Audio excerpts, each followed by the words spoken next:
ఇప్పుడు ఏపీ రాజకీయాలు రాహుల్ గాంధీ పాగా వేసే అవకాశం ఉందంటారా? అక్కడ ఆ రాష్ట్రంలో ఇండియా వర్సెస్ ఎన్డీఏగా మారే అవకాశం ఉందంటారా? ఇండియా అంటే ఇటు వైసీపీ గానీ కాంగ్రెస్ గానీ లెఫ్ట్ పార్టీలు, ఎన్డీఏ అంటే టీడీపీ, జనసేన, బీజేపీ. ఎట్లా చూస్తారండి? ఇన్ని ప్రశ్నలు అనేకన్నా ఇక్కడ ఏంటి, నువ్వు చెప్పిన వాటి అన్నింటిలో కూడా ఏంటంటే 2 జాతీయ పార్టీలు ఉన్నాయి, మిగతావన్నీ ప్రాంతీయ పార్టీలు ఉన్నాయి. ఇక్కడ బీజేపీ పాగా వేస్తానా అని బీజేపీ ప్రయత్నం చేస్తుంది, కాంగ్రెస్ పాగా వేద్దామా అని రాహుల్ గాంధీ గారు ప్రయత్నం చేస్తాడు. కానీ ఒక విషయం గమనించండి కదా, అంటే జాతీయ పార్టీలు వివేకాన్ని పెంచుకోవాల్సిన అవసరం ఉంది. జాతీయ పార్టీలు వివేకం పెంచుకోవాలి అంటున్నాను. అంటే ఇప్పుడు వివేకం లేదని అర్థం చేసుకోండి. వివేకం లేనివాడిని ఏమంటారు? మూర్ఖుడు అంటాం. అట్లాగే ఏంటంటే ఈ జాతీయ పార్టీలు మూర్ఖపు యుద్ధం చేస్తున్నాయి, ఓడిపోయే యుద్ధాన్ని చేస్తున్నాయి. ఎందుకనంటే జాతీయ పార్టీ మరియు ప్రాంతీయ పార్టీల మధ్య ఎన్నికల పోటీ ఉంది చూసారా, ఇది ఇద్దరు అసమానుల మధ్య పోటీ, ఒక అన్యాయమైన పోటీ. భారత యుద్ధంలోగా అస్త్రం లేనివాడిని అస్త్రం ఉన్నవాడు చంపాడుగా. కర్ణుడు రథాన్ని లేపుకుంటూ ఉంటాడు, చేతిలో ఆయుధం లేదు, అయినా సరే అర్జునుడిని వేయి బాణం వేసి చంపేసే అంటాడు శ్రీకృష్ణుడు. ఇట్లా మరి ఆయుధం లేనివాడిని ఆయుధం ఉన్నవాడు ఆయుధంతో చంపడం న్యాయమేనా? యుద్ధ నీతిలో అట్లా ఉందా? లేదు. ఇవాళ మీరు ఒక జాతీయ పార్టీ మరియు ప్రాంతీయ పార్టీ ఇద్దరి మధ్య కనుక మీరు పోటీ చూసినట్టయితే ప్రాంతీయ పార్టీ చేతిలో ఉన్న ఆయుధాలు వేరు, జాతీయ పార్టీలో ఉన్న ఆయుధాలు వేరు.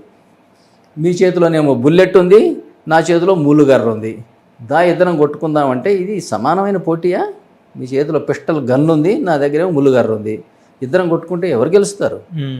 ఎందుకంటే ఇవాళ ప్రాంతీయ పార్టీల చేతుల్లో లేదా ప్రాంతీయ ప్రభుత్వం చేతుల్లో లా అండ్ ఆర్డర్ వాళ్ళ చేతిలోనే, తర్వాత housing, social welfare, electricity, agriculture, homes and buildings, home, ఇవాళ పబ్లిక్ డిస్ట్రిబ్యూషన్, ఈవెన్ మున్సిపాలిటీసు, ఇవన్నీ ఏంటంటే ప్రజల జీవితంలో అనునిత్యం ముడిపడి ఉన్నటువంటి అన్ని చట్టాలు కూడా, హక్కులు కూడా ఏంటంటే రాష్ట్రాల చేతిలో ఉన్నాయి. మరి మీ చేతిలో ఉన్న ఆయుధం ఏంటి? కేంద్రం చేతిలో ఇన్కమ్ ట్యాక్సు, జిఎస్టీ, లేకపోతే అంతర్జాతీయ సంబంధాలు, ఈడీ, లేకపోతే ఈడీ, లేదా మానిటరీ పాలసీ, ద్రవ్య విధానం, హ్యూమన్ రిసోర్స్ పాలసీ, ఐటీ. అవి సామాన్య ప్రజలకు ఏ రకమైన డే టు డే సంబంధం ఉంది? అందువల్ల ఏంటంటే ప్రాంతీయ పార్టీలు బలంగా నిలదొక్కున్న చోట జాతీయ పార్టీలకు అడుగుపెట్టే అవకాశము లేదు.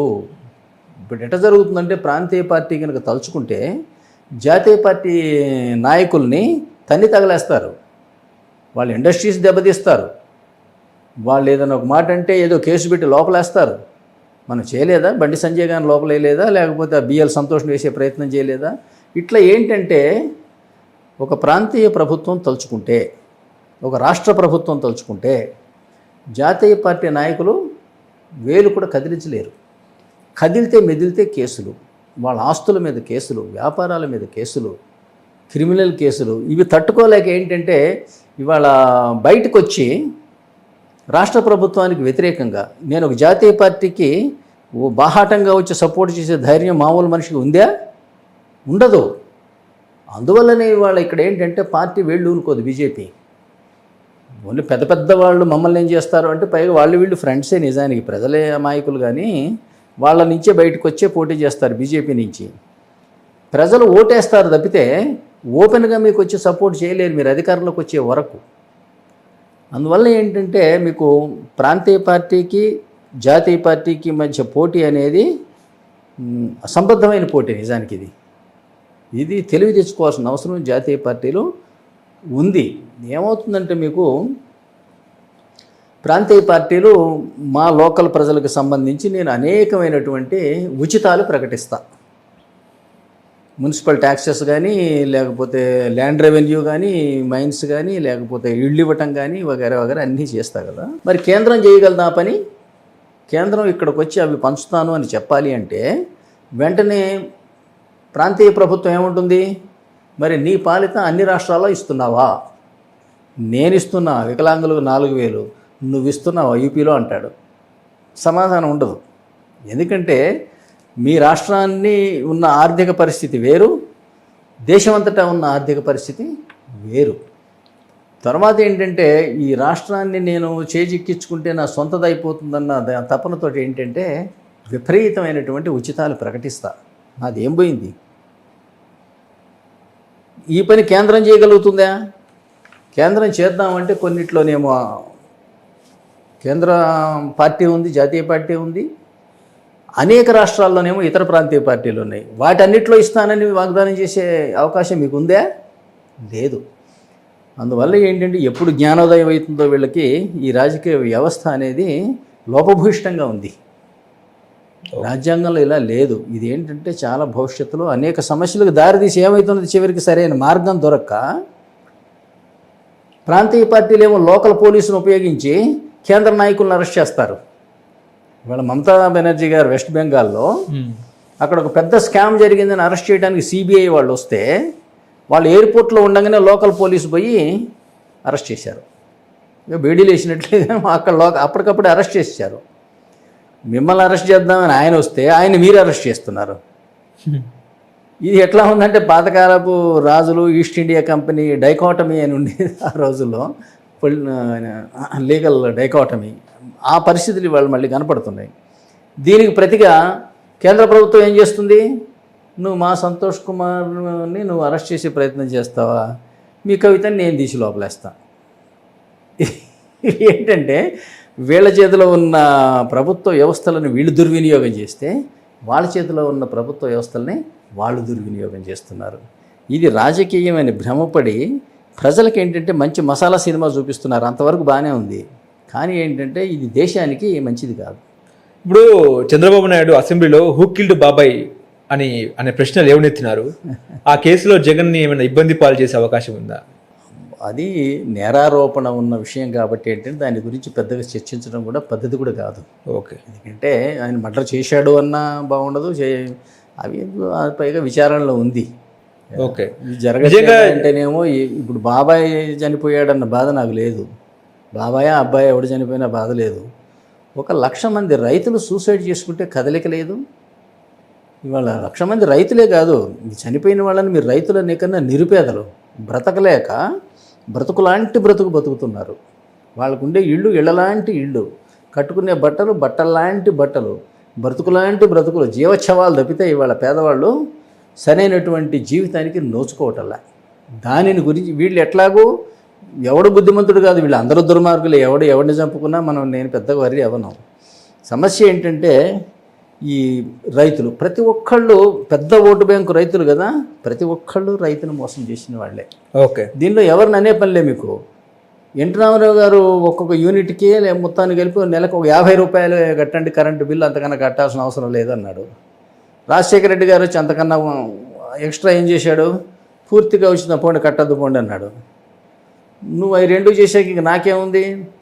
కేసీఆర్ గారు వచ్చి అవే కాదు ఎకరానికి ఎంత నేను డబ్బులు కూడా ఇస్తా అన్నారు. ఇట్లా ఒకదాని మీద ఒకటి ఏంటంటే పోటీలు పడి పెంచుకుంటూ పోతున్నారు. కానీ మీకు రైతు ఆత్మహత్యలు ఆగినాయా? ఆగల. కారణం ఏంటంటే నేను దాని మీద దాదాపు ఒక 1 or 2 years పనిచేశా.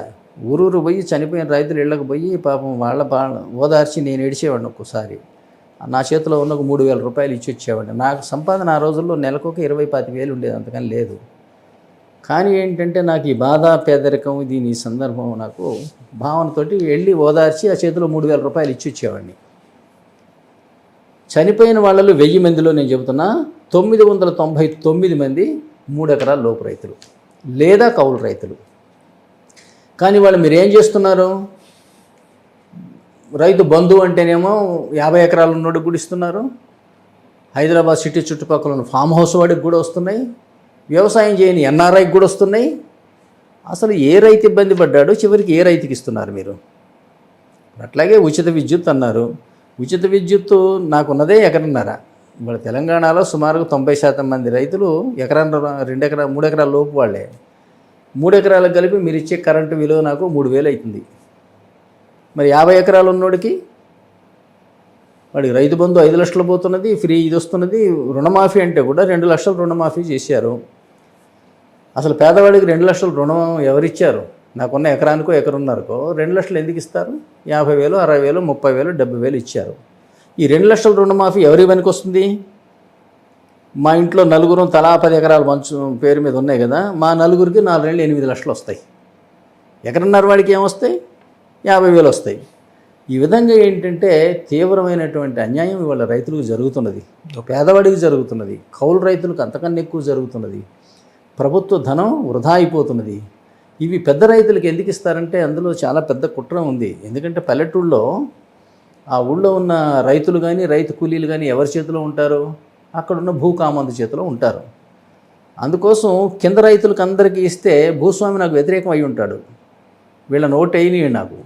దాని బదులు వీళ్ళతో పాటు భూస్వామి కూడా ఇచ్చా అనుకోండి, ఇక నన్ను విమర్శించే వాళ్ళు ఉంటారు, ఓట్లన్నీ నాకే పడతాయి. ఇలా జరిగింది తప్పితే ఇవాళ రైతు ఆత్మహత్యలు తగ్గినాయి అంటే అంతో ఎంతో వ్యవసాయం వదులుకొని పొలాలు రియల్ ఎస్టేట్ చేసుకొని బతుకుతున్న వాళ్ళు కొంతమంది, లేకపోతే వాడిని వదులుకొని వచ్చి సిటీస్లో కూలీ నాలి చేసుకొని బతుకుతున్నా, పాన్ షాపు పండ్ల కొట్ట పెట్టుకొని బతుకుతున్నారు. ఇలా తప్పితే అట్లాగే ఏంటంటే అంత ఇంతో ఈ ఉచితాలు భరేస్తున్నాం సరిపోతున్నాయి. అంతే తప్పితే ఈ పేద ప్రజల ఆత్మహత్యలు ఆగల, ఇవి ఇంతకింతకు పెరుగుతాయి భవిష్యత్తులో. ఓకే. ఎందుకంటే ఈ ఉచితాల వల్ల ఏంటంటే ఈ మూలధన పెట్టుబడులు తగ్గుతున్నాయి. అంటే సామాజిక ఆస్తులను సృష్టించడం తగ్గిపోయింది. పేదవాళ్ళు సొంతంగా వ్యాపారాలు పెట్టించుకునే దానికి ప్రోత్సాహం తగ్గిపోయింది.